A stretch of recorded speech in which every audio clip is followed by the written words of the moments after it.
200 000 tests de dépistage du coronavirus pour la population guadeloupéenne, voilà ce que demande l'UGTG à travers un référé introduit devant le tribunal administratif de Basse-Terre. Précisant que des fautes ont été commises par l'Agence régionale de santé et le centre hospitalier universitaire dans le cadre de la gestion de cette crise sanitaire chez nous.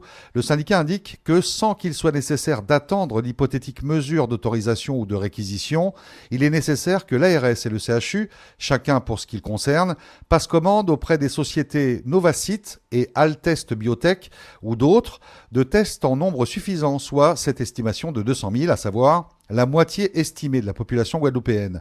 L'UGTG se déclare bien fondé à demander qu'il leur soit fait injonction de passer commande de ces tests aux sociétés précitées, en justifiant de la réalité de ces démarches pour 200 000 unités. Mes confrères bâtonniers Iselin et maître de verre du barreau de Lyon avaient introduit ce recours en urgence parce que justement nous sommes dans une situation qui est relativement préoccupante. Il ne s'agit pas d'affoler autrui, mais c'est vrai qu'elle est préoccupante. Pourquoi ? Parce que la crise sanitaire que nous subissons trouve d'abord un hôpital universitaire qui est même pas convalescent, mais qui est sinistré puisque depuis effectivement l'incendie qui a eu lieu il y a 2 ans, il y a une grande carence dans l'administration des services toujours. D'autre part, il y a une situation qui est extrêmement carencée en matière de distribution d'eau potable. Or, on sait que les mesures d'hygiène pour les gestes barrières nécessitent une distribution correcte de l'eau. Ensuite, on a bien constaté qu'il y a eu beaucoup de maladresses, sinon presque pratiquement de fautes, et qui ont conduit effectivement à la propagation de la maladie et du virus en Guadeloupe.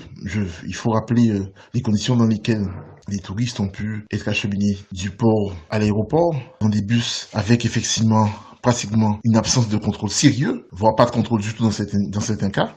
Et puis ensuite, il faut aussi constater qu'il y a une grosse difficulté qui a été liée à des indications d'une parole publique qui étaient assez discordantes. D'abord, on nous indiquait avant le scrutin que les rassemblements de 100 personnes étaient interdits, puis on a autorisé le scrutin. Bref, toute une série d'éléments qui, alignés les uns après les autres, font que la situation est extrêmement préoccupante. Il y avait nécessité d'une action de justice qui soit très rapide et qui soit une action où on pouvait avoir une réponse en 48 heures. C'est le cas de la procédure de référé liberté. Comment faire en sorte que nos demandes puissent être accueillies favorablement? Il s'agit en fait d'expliquer qu'au vu de toutes ces urgences, il y a lieu de voir ce qui se fait ailleurs. Nous sommes en Guadeloupe et nous sommes dans le monde et on a constaté qu'ailleurs, effectivement, il y a une parole qui est importante, qui est celle du directeur général de l'Organisation mondiale de la santé, qui dit qu'il y a grande urgence de faire du dépistage, de faire des tests afin effectivement qu'on puisse savoir où on en est. Parce qu'aujourd'hui, on se bat contre un ennemi invisible, mais avec une grande carence, c'est qu'on ne sait pas les gens, le nombre de personnes qui sont infectées et qui ne le sont pas. Aujourd'hui, je peux parler avec vous, être infecté sans le savoir, parce que tout simplement,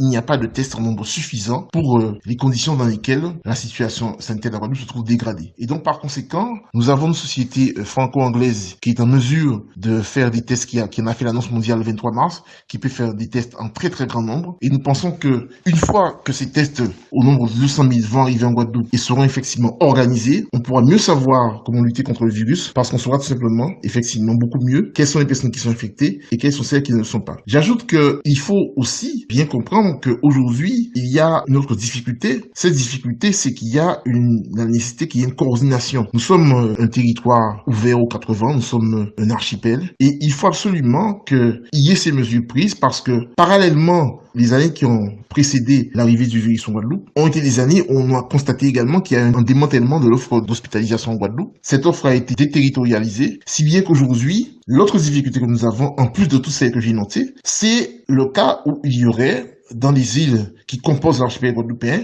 des personnes infectées qu'on devrait acheminer rapidement au CHU Pointe-à-Pitre à Bingosier. Et bien là encore, cet élément supplémentaire fait qu'aujourd'hui, il y a absolument nécessité de faire un dépistage qui aura un gros avantage, c'est qu'on pourra effectivement commencer à traiter la situation des personnes avant même qu'elles n'arrivent au centre hospitalier universitaire de Guadeloupe. Puis l'organisation syndicale demande les traitements pour le coronavirus à raison de 20 000 unités. Il y a 2 sécurités à avoir. D'abord, il faut le consentement de celui qui est traité, bien sûr. Et il faut aussi qu'il y ait un savoir scientifique qui ne soit pas contesté. Aujourd'hui, nous avons ce laboratoire qui est du côté de Marseille, qui n'était pas entendu dès le départ, qui après a une certaine audience, et maintenant nous apprenons que des centres hospitaliers universitaires en France se réfèrent à son protocole et aux médicaments, notamment je pense à la chloroquine. Il n'y a pas que la chloroquine. En tout état de cause, tout doit être fait pour que le risque de développement puisse être conjugué avec la nécessité de sauver la vie. Et quand vous devez sauver la vie des gens, vous n'avez pas le temps de faire des tests qui qui vont durer 50 000 ans. Il faut absolument convoquer toutes les expériences possibles pour faire en sorte que les gens puissent se soigner. Donc, ce que nous demandons, c'est qu'on puisse faire la part du feu entre des recherches qui peuvent être classiques et durer un certain nombre d'années et la nécessité de préserver le droit à la vie pour faire en sorte qu'à grande échelle, les remèdes qui apparaissent comme ayant donné des résultats évidents puissent effectivement être administrés à tout le monde. Et sur le détail, nous laissons bien entendu mes confrères et moi le soin à la communauté scientifique de savoir ce qu'elle doit faire, ce qu'elle doit faire. Nous ne sommes pas praticiens,